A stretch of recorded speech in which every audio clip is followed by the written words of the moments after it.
Good afternoon, everybody. This is the Mad Professor from the Two Cigars and a Blunt podcast, coming on YouTube and Facebook Live, 8 Eastern, 7 Central on Fridays. The Ashed Out After Show that follows Two Cigars and a Blunt podcast, same days, same places. And the Better Than Sex Sports podcast on Wednesdays, 7 Eastern, 6 Central, on, again, YouTube and Facebook. Did you guys know that slavery never really ended in this country and many others like we've been told?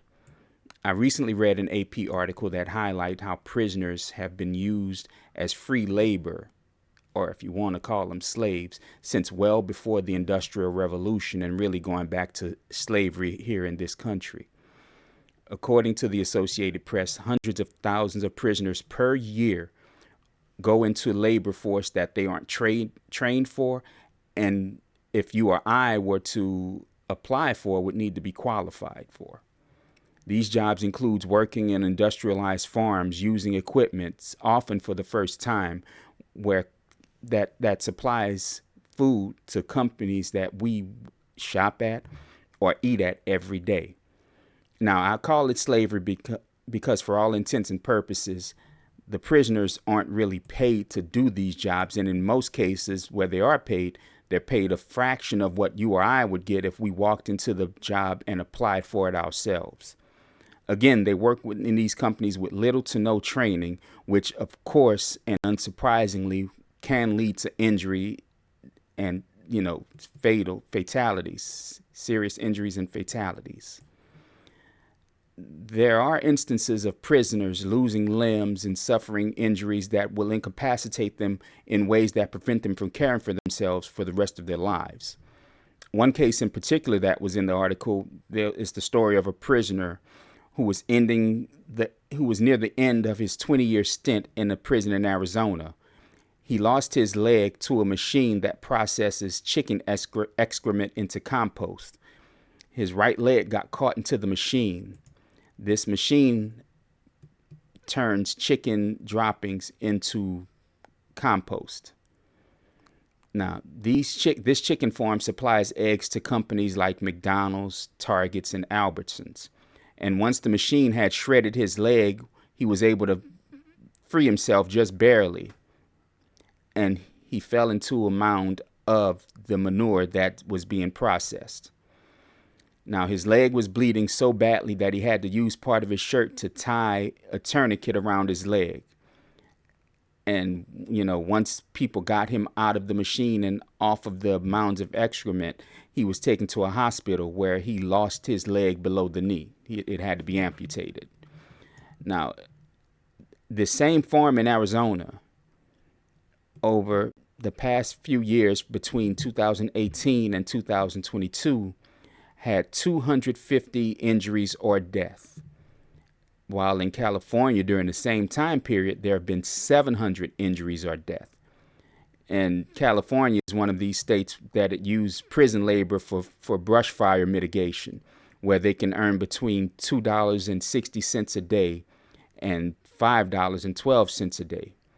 During one of these fire emergencies, one prison crew was sent out to battle a blaze, and a 22-year-old young lady who was in prison and had 6 weeks left on her sentence from a non-violent offense was killed when a boulder fell 100 feet from the top of a hill onto her head.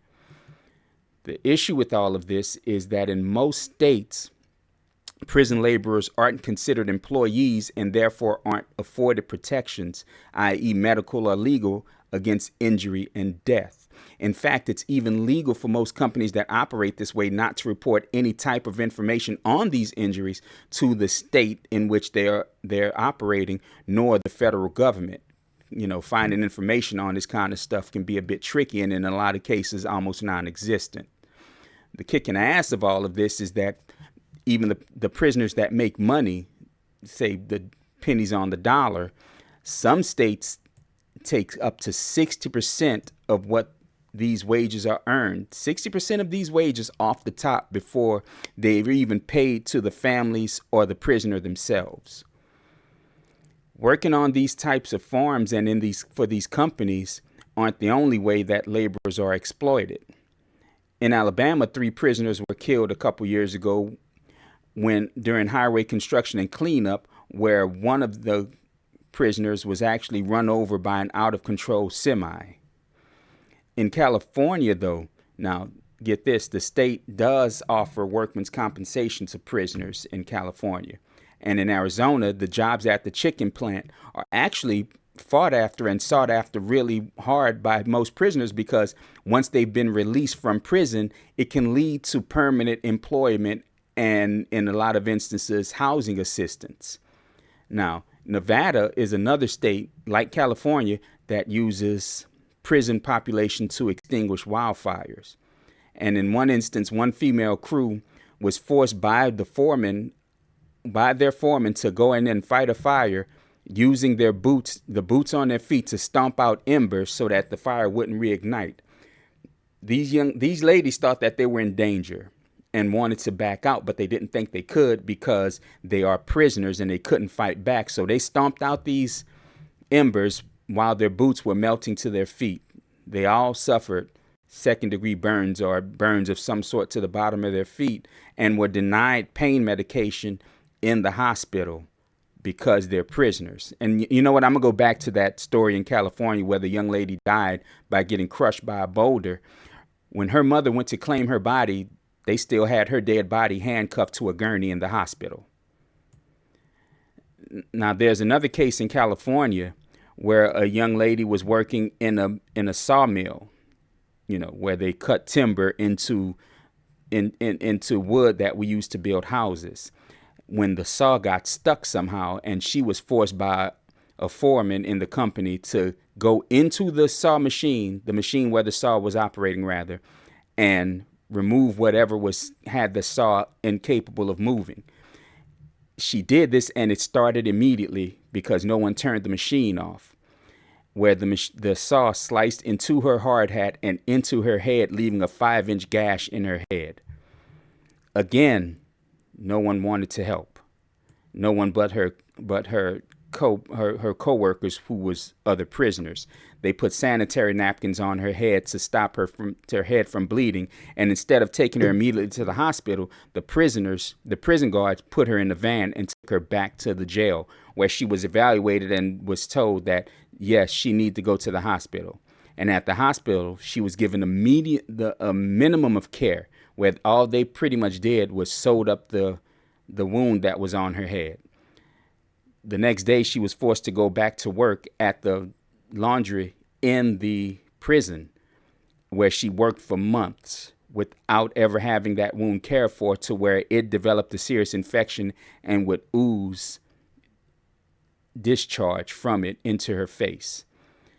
When she was finally over the infection, she decided to try to sue the state, the prison, and the company, but her case was thrown out by a lawyer by the judges rather, and her case was taken by a lawyer who she never actually met.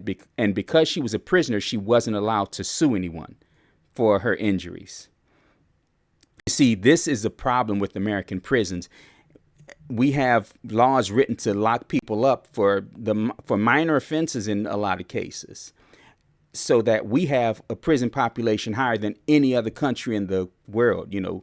How is it a land of free where 2 million people are in prison? And the saddest fact of this is a lot of them are people of color, of course, and poor people.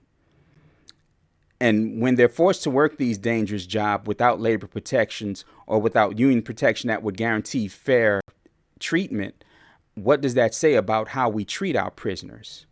And in cases where, prisoners are given some care, it's so minimal that it almost does nothing and will still lead to serious injuries, infections, and in some cases amputations and loss of other limbs or extremities. We always claim we're the beacon of hope for the downtrodden, the poor, and this and that. Well, until recently, of course, and our new political climate. But prisoners here in America, when they started becoming when they've always been about punishment rather than reform and rehabilitation. But when prisons became stopped being the ward of the state and became run by companies that are just for profit, it became a lot worse. You have stories of prisons running out of food because the company that feeds most prisoners, in one case Aramark, didn't supply enough food to feed an entire prison. But that's how we treat our incarcerated, which is why prison is run as punishment, which leads to recidivism or incarceration. Countries like Finland try to cut back on this by changing the way prisons are run. Finland has 3,000 prisoners for the entire country. And they, like I said, they do things differently. They focus on re-education, reforming, and rehabilitation so that they don't see the same type of recidivism we have here. And I know I can hear a lot of you saying, well, they don't want to be prisoners. They shouldn't have done something illegal. They don't want to work these. They have the opportunity to not work these jobs in some cases. But let me ask you this. If your employer mistreated you and you told somebody about it, how would you feel if somebody said, well, hey, you didn't have to apply there. You don't have to work there every day. Well, these men and women have no choice in a lot of cases.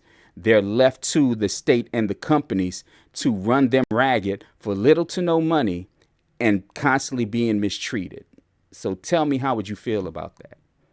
It's time for this kind of stuff to change here in America. If we're going to be, the shining light on a hill of hope, or whatever the hell Ronald Reagan lied about. I know the laws need to be changed. You know the laws need to be changed, and everyone else does too.